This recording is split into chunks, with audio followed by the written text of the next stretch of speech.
Welcome everyone to our career night tonight.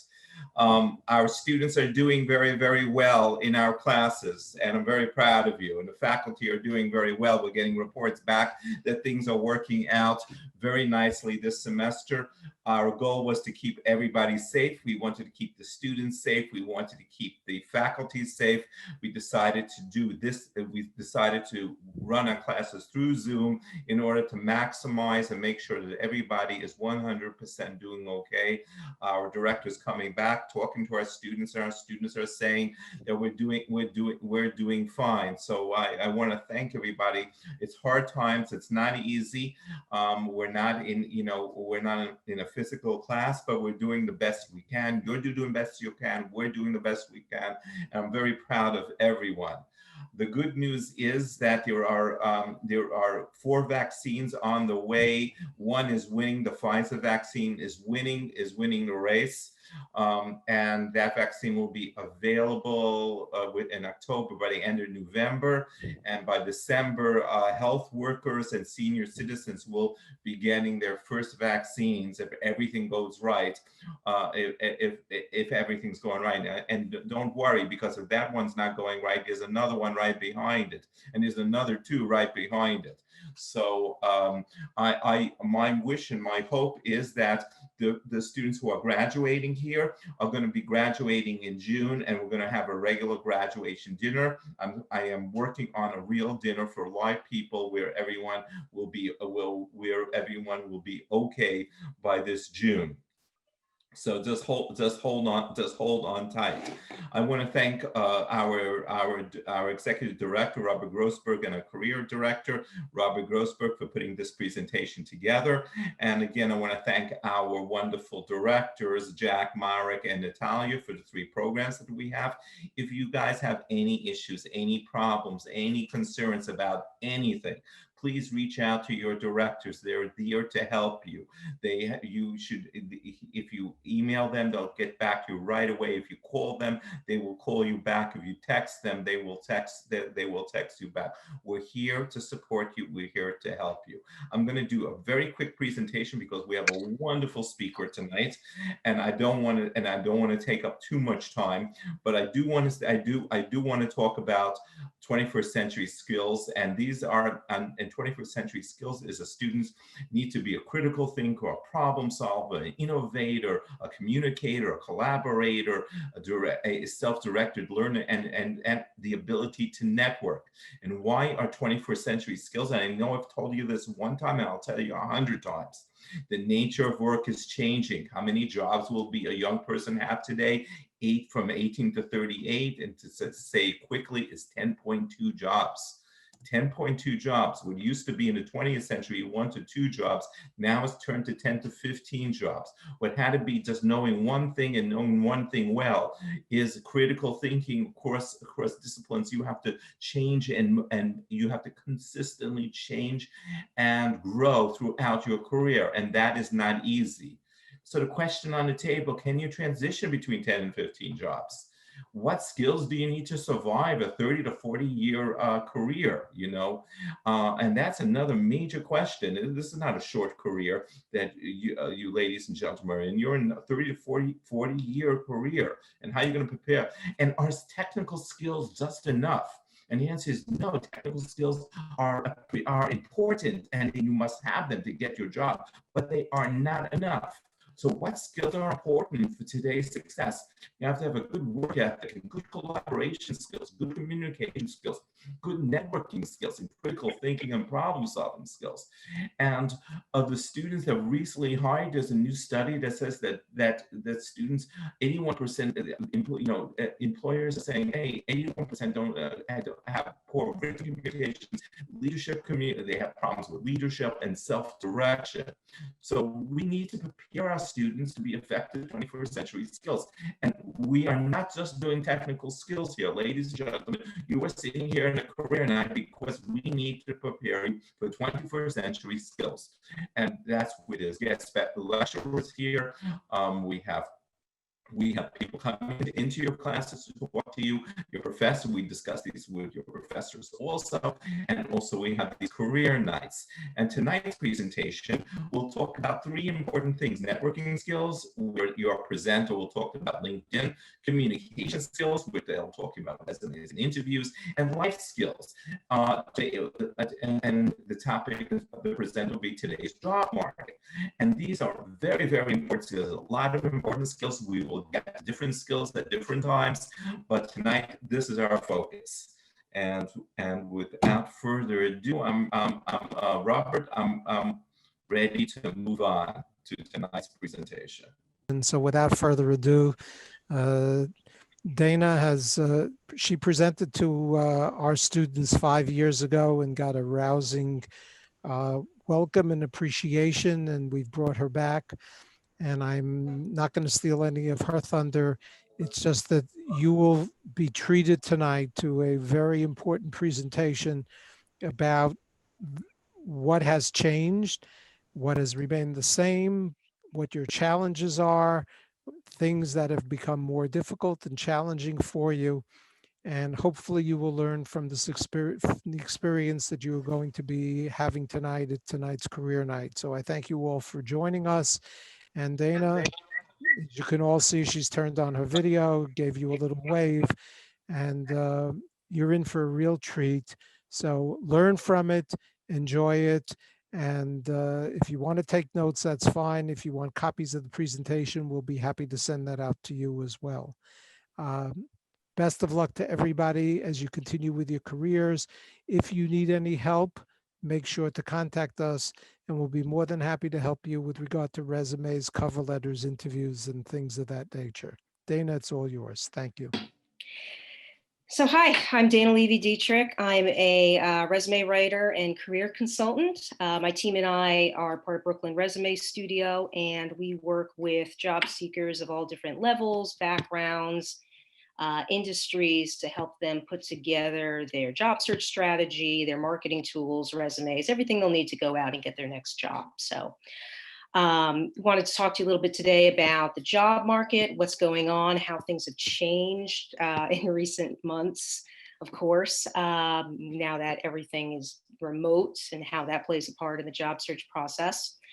And give you a couple of tips and tools that you can use to basically put your best foot forward as you're starting your search. So I know a number of you might be looking for your first job or internship out of school. There's some folks that are maybe changing careers. I'm sure a number of you might be in between jobs, navigating unemployment, and we'll speak to kind of all those different areas and some things that you can do to help yourself in each of those situations. We'll touch on today's job market and what's changed over the last few months, talk about specific tips for each of those situations that I just mentioned. Definitely want to speak about the resume a bit. How can you put together an impactful resume? What should you do? Should you leave out? And really just how can you tailor that effectively to each role? Same thing with the cover letter, touching on, what is the purpose of the cover letter, do's and don'ts for that. LinkedIn, a great tool to use in your job search. So how can you leverage that effectively, different functionalities, and how to put together a strong profile that's optimized for search. Just fixing my light here. And then, of course, tips for video interviewing, now that that's become the norm for the process. What should you know about interviewing? How can you put your best foot forward? And some skills for that. So start by talking about the job market a little bit. One of the biggest questions I get is just, what's going on right now? Are companies hiring? Are they interviewing? And the answer is yes. There's, the reality is some industries obviously have been hit harder than others. Certain industries are growing actually during this time, while others, some that travel, hospitality, things like that, back a little slower. One thing that is going on, especially given the time of year, there's a lot of seasonal jobs, contract jobs. You'll see that a lot in industries like retail, finance, IT, and a lot of skills in those areas that are very much in demand right now. So it's something to think about, if that's part of your search strategy and something you would consider while you're looking for a longer term opportunity. Pardon me. I wanted to include a link here, if you can see that.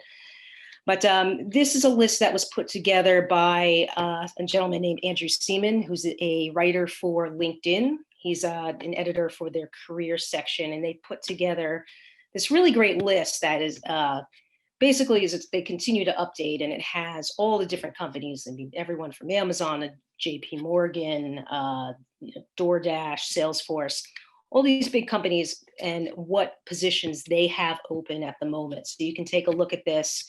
He's continually updating it, and it'll show you, what companies are hiring right now and how many jobs they have available. So that's a great option, a great thing to kind of keep in the back of mind as you're going through your search. So what's changed? Obviously, it's an interesting time. One of the good things perhaps is that, there's a lot more opportunity right now for remote work where maybe there would not have been before, now that most companies anyway, have kind of put in place a remote work environment, wherein before some positions might have been limited to, say, local candidates who lived within the area where the company's located. Now those opportunities are being opened up a little bit more broadly in some cases. So that gives you access to maybe some of those opportunities that you may not have had before because they may not have been considering remote candidates. But now that that's the way that it's been going, companies are a little bit more open to that arrangement. So obviously another change, the hiring process itself, interviewing, onboarding, everything has pretty much gone fully digital again in most cases. Big change, obviously, for everybody. And then just a new demand for digital capabilities and skills. And by that, I mean everything from just understanding technology like Zoom and how to work in a remote environment like this, to just things that, are part of working remote, being able to manage your time, being able to work effectively and achieve your goals within a non-traditionally structured work environment where, you don't have your team right there with you or your supervisor or your set up in a traditional way. So these are all interesting things that can be highlighted and are going to be part of the conversation, when you interview. How are you set up for success at home or in your office? How do you do in a remote work environment? So think about those things and be prepared to speak to those in the job interview. So the good thing is that there's a high demand for a number of different skill sets across a lot of different industries. And this list that I'm going to show you is basically, it's a list that's pulled from top ranking jobs based on active job listings on LinkedIn. So LinkedIn went in, they said, okay, how many jobs do we have open in this area? And they looked at the top ranking ones to see which areas are in high demand. Obviously, a lot of technical skills. That's always been, a growing industry, continues to be a growing industry. IT security, specifically software development, IT administration support, but then some other areas too: sales, data analytics, digital, social media marketing, project management, customer service, financial analysts. So those were the top 9 or 10 that they had cited in that list. And the good thing about some of these is, they're not all industry specific. If you look at like project management, you look at sales, you look at marketing, those are things that are transferable between industries. So, if you work in one industry and you're looking to transition careers, that's something that's a positive too. So let's talk about your search in particular. I want to go over some of the different job search tools. There's a lot of different ways that you can kind of structure your search. You can put tons of time and energy, but the goal is to really focus on activities that are going to have the most return, the most value for you. So these are some of the things that I think are going to produce the best results. And but obviously, active outreach. And what I mean by that is basically, submitting your resume to open job postings, whether those are on a major job site like a LinkedIn or an Indeed or ZipRecruiter, Monster.com, or just through a company's website. So active outreach just means actively applying to jobs that are openly advertised online. So that's obviously a lot of what most people are focusing on: searching, seeing what's open, submitting their resume. Definitely a good strategy, of course. But don't disregard other things that could put you in touch with job opportunities. Networking, obviously. Unfortunately, we don't have that ability right now to really get together and go to events and mingle with people in our industry to build connections. But LinkedIn can really do a lot of good. You can network with people that outside of LinkedIn. Focus on building relationships that are going to help you get information about opportunities that may not be advertised directly. But it goes beyond that. Building your network throughout your career is always a good thing. And if you're just starting out, look at people right now, maybe fellow classmates or colleagues if you're working, supervisors or professors, and just kind of start to build your network from there. So just researching companies that are out there, researching industries that you're interested in. If you're not quite sure what direction you want to go to, you can use a lot of tools like LinkedIn, industry publications. Glassdoor is a great resource, glassdoor.com. Just to learn more about an organization, their culture. Have they been hiring? What kinds of people? What kinds of skill sets are they hiring for right now? So just getting out there and doing research to see what companies are doing can help you kind of target your search as well. You can set up job alerts on different platforms like Google, LinkedIn, Indeed. Basically, what that's doing is you fill out criteria pertaining to your skills, your level, your qualifications. And when a job opens up or is posted that meets those qualifications, you'll get an email notification. So it's just another good way to kind of make sure that you're coming in contact with job openings that meet your skill set, but also early on in the process. So as soon as they're posted, that way you can kind of get a head start, get your resume submitted, and kind of get ahead of the line a little bit, so to speak. I mean, you're probably going to get a lot that aren't necessarily a perfect fit, but there might be a couple of really good opportunities in there. And then finally, recruiters can be a really good resource. A lot of times, the whole basis of a recruiter's job is to build relationships with companies so that they can get their candidates in the door. So particularly if you work with somebody who understands your field, your area of expertise, they can leverage those relationships to help you get your resume in the door much faster than, say, if you were applying on your own. So again, look for somebody that specializes in your industry or field.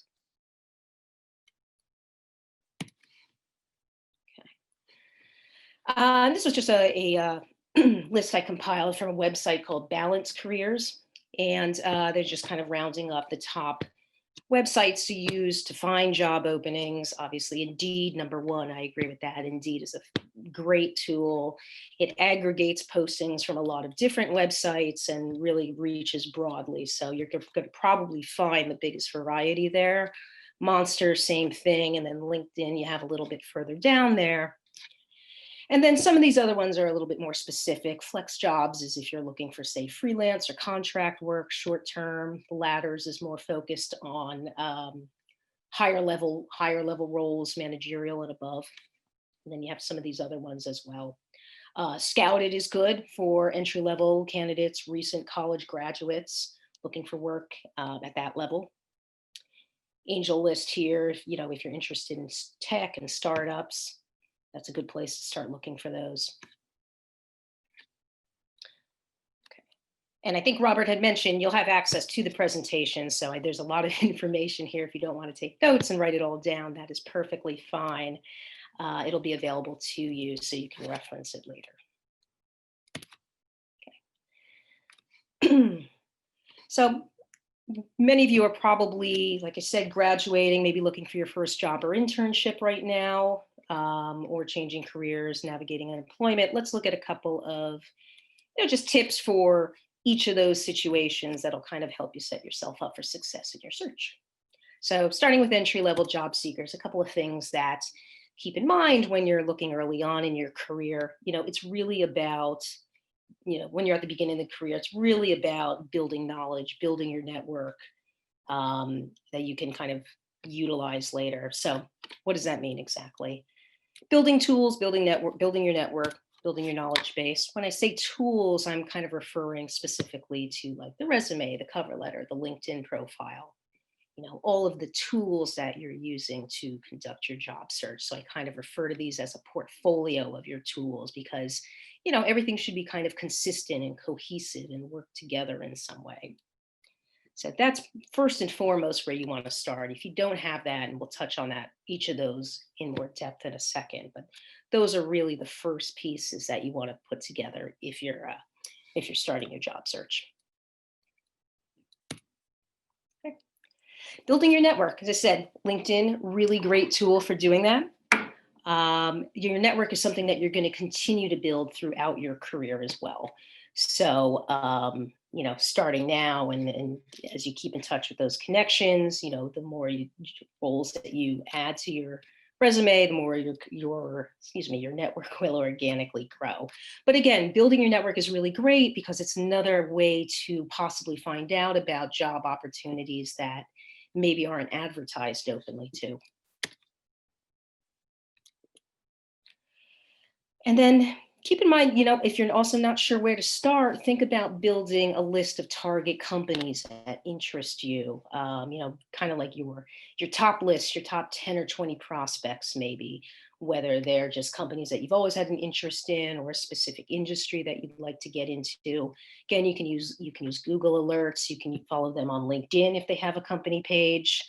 And the reason this is helpful is because the more targeted you get in your search, the easier it's going to be for you to market yourself. So if you want to work for, say, an Amazon or a Salesforce or, a large financial institution, then you can kind of do a little research on those companies and prepare, a really good customized resume and application, to speak to that organization. So this is something that kind of holds true for each of those groups: entry-level job seekers, career changers, really anybody. The more specific you can get in terms of defining what you're looking for, the easier it's going to be, not just in your search, but also in terms of targeting your resume too. So if you have a really good idea of, say, the job titles you're interested in, the types of companies you want to work for, the level that you're qualified to take on, that's really going to help you kind of sort through all of the different job openings out there and kind of position yourself effectively too.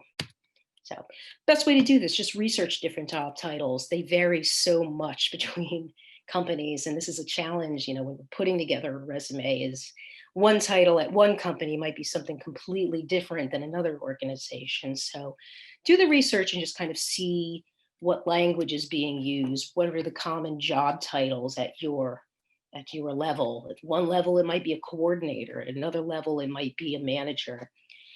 We already mentioned, kind of looking at specific companies that interest you and defining your targets that way. And maybe the most important thing I think to keep in mind as an entry-level job seeker is your resume is really about showing potential. Employers know that you don't have a lot of experience, maybe a lot of it is academic. So it's really about showing potential in your resume versus experience. And obviously that'll change as you go through your career. So what do I mean by potential? It's just speaking to your ability to learn, to be flexible, to, learn about the job, and it might not be directly linked to the work that you want to do, but it would be things like soft skills. Soft skills are kind of like attributes like leadership, teamwork, collaboration. You can show potential through projects that you've done either in or outside of school, extracurriculars, volunteer work. Coursework is a great example because, it's not directly hands-on experience, but, it's related to the types of roles you want to go after. So think about potential in terms of, I can go into a company and learn and come up to speed quickly and just really, let the company kind of mold you as you're going through your career. So don't focus too much on having the exact experience as an entry-level job seeker. That'll kind of come as you move up. So The strategy is a little bit different if you are changing careers, specifically if you're moving to another industry or a different focus. When you're talking about changing careers, it's really about, looking at transferable skills. So again, you really want to be clear on what it is that you're trying to move into. What kind of industry are you looking to change into? What kind of role, do you want to have? In a lot of cases, if you are changing industries, you might want to be willing to take a step back at times so that you can kind of learn the environment, learn the skills that go with that. Not always necessary, but again, we're just researching the job titles, types of companies that interest you.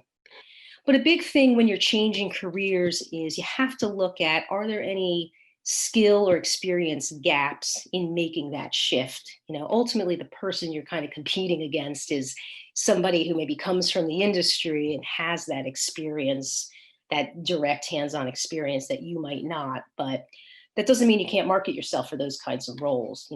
If there is a skill gap, looking at what are really the necessary skills in order to do the job. Do you have those? And if you don't, is there an opportunity for you to train yourself up either through online courses, continuing education, certification programs, things like that. And often when there's a skill gap, what we're really selling are the transferable skills. And what do I mean by that? I mean, really, it's a skill or an experience that in which you can transfer from your previous industry to the new one. So again, you might not have direct hands-on experience. You might say, well, I'm not the perfect candidate here, but I have other things I can bring to this job that are valuable, different skills, different experience, different knowledge. And those are really the things you're selling when you're creating a resume for a career change. So, if you think back to the list a few slides ago about, the skills that were in demand, we had things like sales, project management. Those are all kind of transferable skills in some way. Maybe you did that in one industry and you can take that skill set and do it in another industry because it's not necessarily specific to one sector. So that would be a good example of a transferable skill. But they can also be personal experiences or interests as well. I work with a lot of people who are really interested in sports. Maybe they're active athletically, or sports has just always been a hobby for them. And they say, well, I would really love to work for, say, a professional team, or a league, or just an organization that does make sporting goods, for instance. They haven't worked in those industries specifically, but one of the transferable aspects they bring is just the knowledge stemming from their own personal experience as a consumer of those products or services, or just somebody who has a passion for that field. So personal experiences and interests can be transferable skills as well to some degree. And then again, soft skills or other attributes, we talked about this earlier, as kind of like qualities that you have, leadership, teamwork, things like that.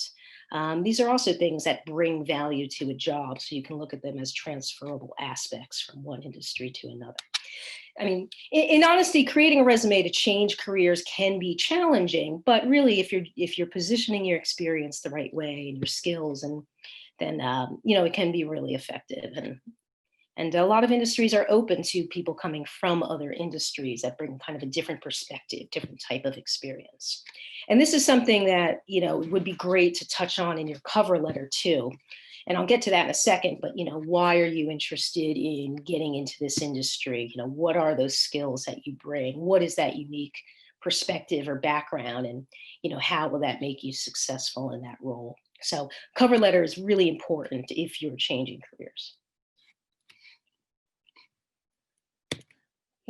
Now, many of you may be in between jobs right now or recently unemployed. It's a lot of us at the moment, and a lot of people that I work with.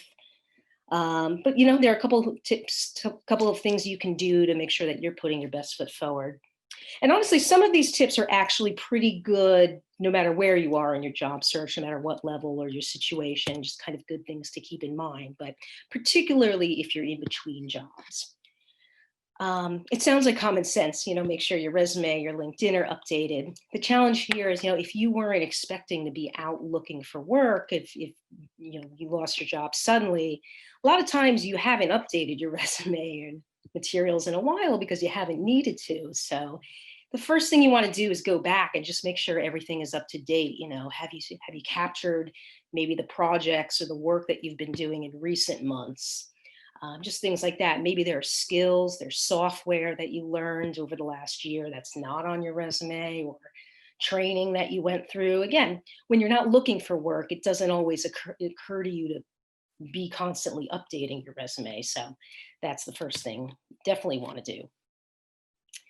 And when you're doing that, you know, you don't necessarily have to discuss employment gaps. You don't really want to discuss, the terms of your unemployment on the resume.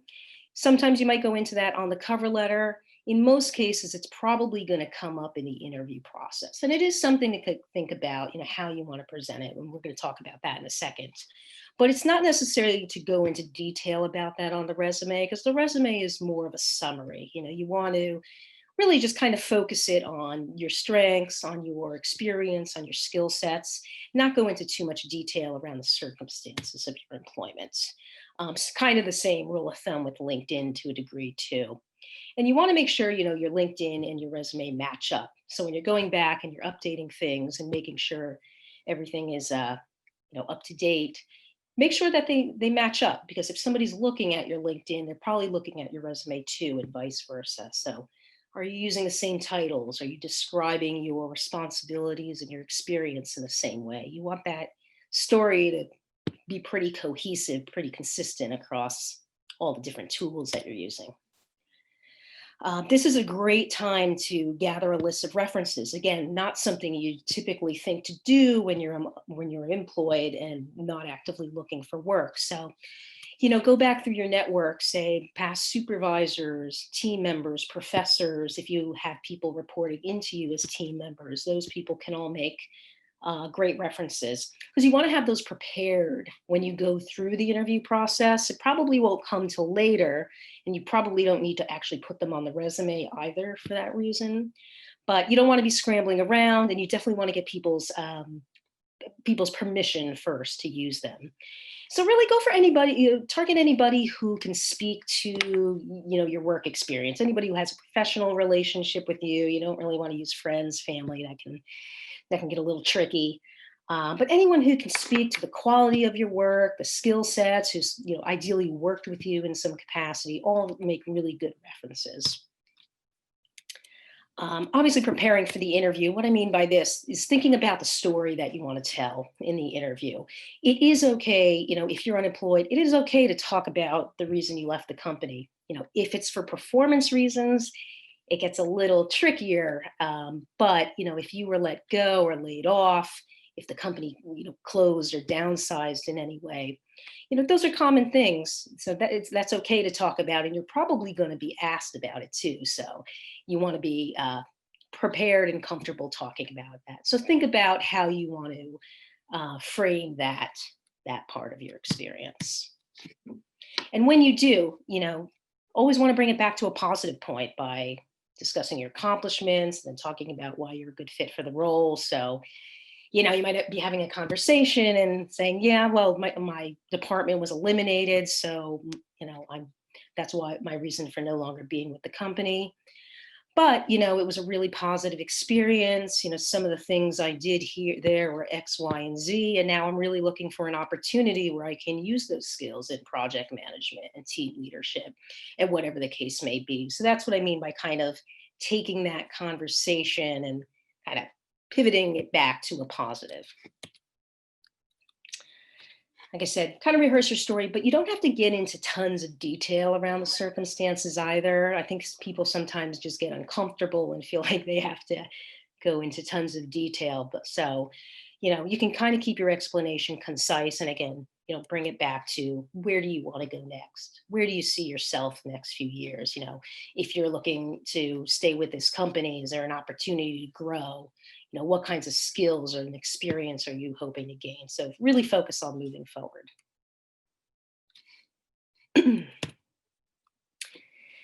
Okay, so obviously no conversation about job searching would be really complete without touching on the resume. So, the purpose of the resume is really not to show everything you've done, but kind of give more of the highlight reel of your career. It really serves a threefold purpose. One, to communicate your qualifications for the role, right? So when somebody's looking at your resume, hiring manager, recruiter, they're usually looking for very specific information. They want to see certain skills, they want to see certain experience on there. So those are the things that you want to get across right away. Why are you a good fit for this role? The second is, if you wanted to provide an overview of the experience, the skills that are most relevant to the role that you're applying to. So same kind of thing. And then third, also highlighting your relevant accomplishments. Again, what are kind of the high points of your career that you want to come through from each of your roles? You don't have to talk about everything you've done or every project you've worked on, but maybe what are the ones that really shine, or the ones that really represent your capabilities. A couple things to keep in mind with the resume, things you want to do. Definitely focus on relevance. That's really the key. You want to think about, what is that information that your reader is trying to find out, and really make that kind of the main thread in there. So another thing you want to do is obviously customize the resume to each role. And we'll talk about how to do this kind of specifically in a second, but that comes down to skills. It comes down to keywords. If you're not sure kind of how to customize it or what language to use, always a good idea to just go back to the job descriptions, look at the way that they're talking about your skills and your role and kind of mimic that language in the resume as much as possible. You want to back up your responsibilities with examples. What I mean by that is, a resume traditionally was always just kind of like a list of responsibilities. I did X, Y, Z in each of these roles. And that's okay, but a really good resume is going to take that a step further and talk about how you used, what was the result of that experience. This was my responsibility, but then the impact of that was what? And I have an example for you guys in just a second of kind of how to show that in a resume bullet. But part of that is using powerful action verbs. There's nothing wrong with using words like supported or managed or coordinated. Those are all perfectly fine, but wherever possible, you want to kind of use more powerful verbs like led, initiated, enhanced, directed, elevated. If you do a Google search, there are tons of articles on all kinds of different powerful action verbs you can use in a resume. But it's just going to make it more impactful. And, using what we call the problem action result formula. And that'll be on the next page in a second.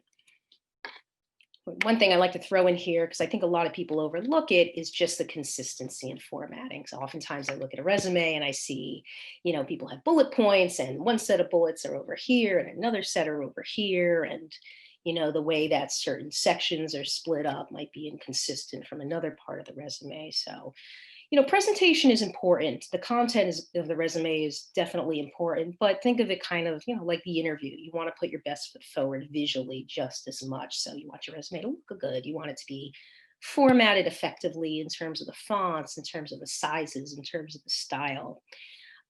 So that's an important thing to keep in mind. So going back to something I was just saying, when you're putting your resume bullets together, there's something called the problem action result formula. And excuse me.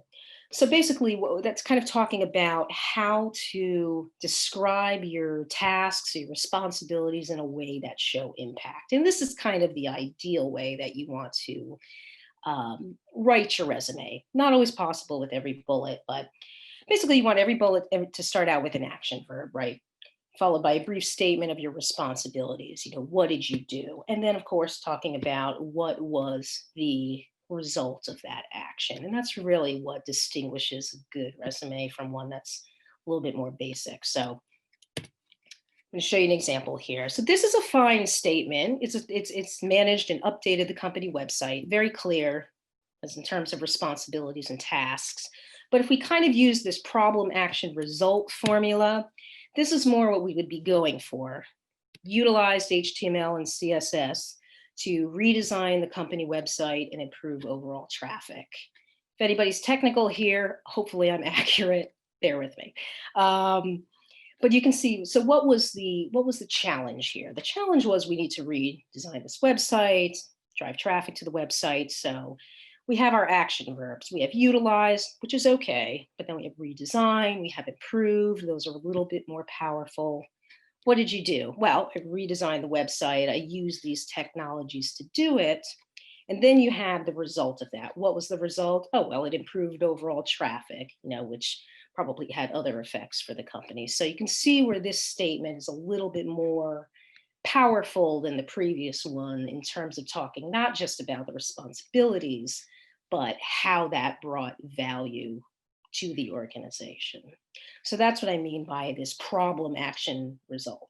And, not every bullet can be written this way, and that's totally fine. But, aim for this as much as possible. That's really what's going to make the resume most impactful. It is important to show just day-to-day responsibilities too, to show that you can, that you have experience in those areas. But this is kind of, the ideal of what you want your resume bullets to be. I'm switching over. I wanted to show you guys really quick. I'm going to go back here.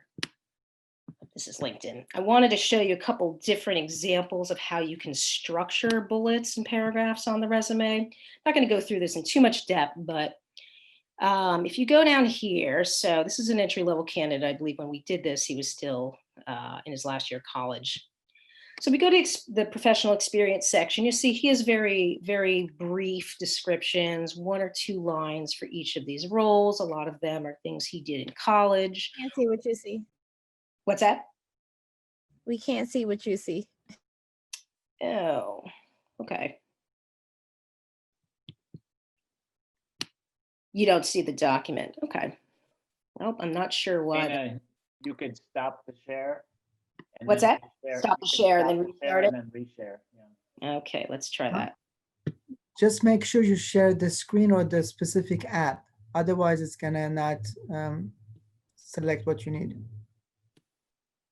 How about now? Yes, now it's good. See it? Okay. Sorry about that. So I was talking about, this is just one example of how you can structure experience on a resume.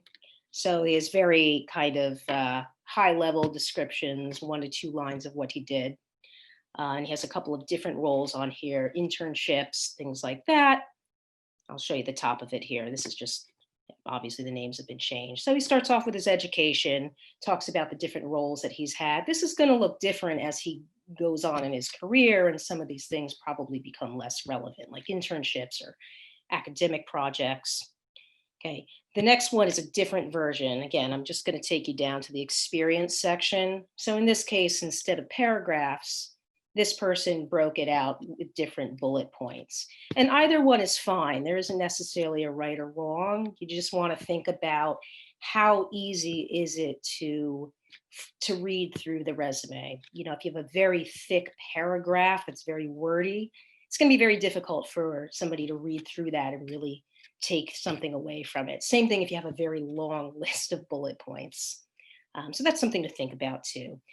And then finally, there's kind of like a hybrid version here. So on this next version, you'll see they use both a paragraph to kind of open it up, and then they have some supporting bullets to talk about their different accomplishments and projects. So this person's a little bit more senior. They have a little bit more experience. So you can set it up whichever way works for you. Again, just make sure it's clear, it's easy to read, and it's getting the information across in an effective way. So I'm going to come back to this, and I'm going to go back to the other.